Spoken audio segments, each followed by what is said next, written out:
ಎಲ್ರಿಗೂ ನಮಸ್ಕಾರ. ನಾನು ಡಾಕ್ಟರ್ ವಿಶ್ರುತಾ, ಮನೋವೈದ್ಯೆ. ಜೂನ್ 26 ಅಂದು ನಾವು international day against drug abuse and illicit trafficking ಎಂಬ ದಿನವನ್ನು ಅಬ್ಸರ್ವ್ ಮಾಡಿದ್ದೆವು. ಅದರ ಪ್ರಯುಕ್ತ ಈಗಾಗಲೇ ಹಲವಾರು ವಿಡಿಯೋಸ್ಗಳನ್ನು ಮಾಡಿ ಮಾಹಿತಿಗಳನ್ನು ನಿಮ್ಮೊಂದಿಗೆ ಹಂಚಿಕೊಂಡಿದ್ದೆ. ಆ ಸರಣಿಯ ಕೊನೆಯ ವಿಡಿಯೋ ಅಂತ ಹೇಳ್ಬೋದು.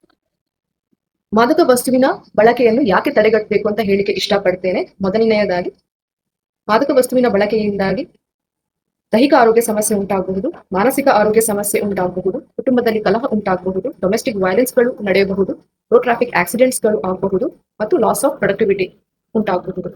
ಇನ್ನು ಮಾದಕ ವಸ್ತುವಿನ ಬಳಕೆಯಿಂದ ದೂರ ಇರಲು ಪ್ರೊಟೆಕ್ಟಿವ್ ಫ್ಯಾಕ್ಟರ್ಸ್ ಏನಂತ ಹೇಳಿದ್ರೆ good family support, good peer groups, good mental health ಹೊಂದಿರುವುದು ಮತ್ತು ಒತ್ತಡ ನಿಭಾಯಿಸುವ ಕೌಶಲ್ಯಗಳನ್ನು ಕಲಿಯುವುದು, ಗುಡ್ ಕೋಪಿಂಗ್ ಸ್ಕಿಲ್ಸ್ ನ ಕಲಿಯುವುದು, ರೆಗ್ಯುಲರ್ ಎಕ್ಸರ್ಸೈಸ್, ಹಾಬೀಸ್ ನ ಮೊರೆ ಹೋಗುವುದು ಮತ್ತು ಬಳಕೆ ಅತಿ ಆಗ್ತಾ ಇದೆ ಅಂತ ಗೊತ್ತಾದಾಗಲೇ ವೈದ್ಯರ ಭೇಟಿ ಮಾಡುವುದು.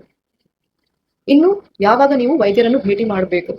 ಮಾದಕ ವಸ್ತುವಿನ ಬಳಕೆಯನ್ನು ನಿಲ್ಲಿಸಲು ನೀವು ಅತಿಯಾಗಿ ಪ್ರಯತ್ನ ಮಾಡ್ತಾ ಇದ್ರು ವಿಫಲವಾದರೆ, ಅಥವಾ ಬಳಕೆಯಿಂದಾಗಿ ಆರೋಗ್ಯದಲ್ಲಿ ಅಥವಾ ಕುಟುಂಬದಲ್ಲಿ ಸಮಸ್ಯೆ ಉಂಟಾದರೂ ಬಳಕೆಯನ್ನು ಮುಂದುವರಿಸ್ತಾ ಇದ್ರೆ, ಅಥವಾ ಪದೇ ಪದೇ ಬಳಸಬೇಕು ಎಂಬ ಆಸೆ ನಿಮಗೆ ಆಗ್ತಾ ಇದ್ರೆ, ಅದು ನಿಮ್ಮ ದಿನನಿತ್ಯದ ರೊಟೀನಿಗೆ ಸಮಸ್ಯೆ ಮಾಡ್ತಾ ಇದ್ರೆ ಮತ್ತು ನೀವಾಗೆ ಮಾದಕ ವಸ್ತುವಿನ ಬಳಕೆಯನ್ನು ನಿಲ್ಲಿಸಿದಾಗ ಏನಾದರೂ ತೊಂದರೆ ಆದ್ರೆ, ಅಂದ್ರೆ ನಿದ್ರೆ ಬಾರದೆ ಇರುವುದು ಅಥವಾ ಕನ್ಫ್ಯೂಷನ್, ಭ್ರಮೆ ರೀತಿಯಾಗುವುದು ಮತ್ತು ಫಿಟ್ಸ್ ಬರುವುದು ಮುಂತಾದ ಲಕ್ಷಣಗಳಿದ್ರೆ ವೈದ್ಯರ ಭೇಟಿ ಮಾಡಲೇಬೇಕಾಗ್ತದೆ.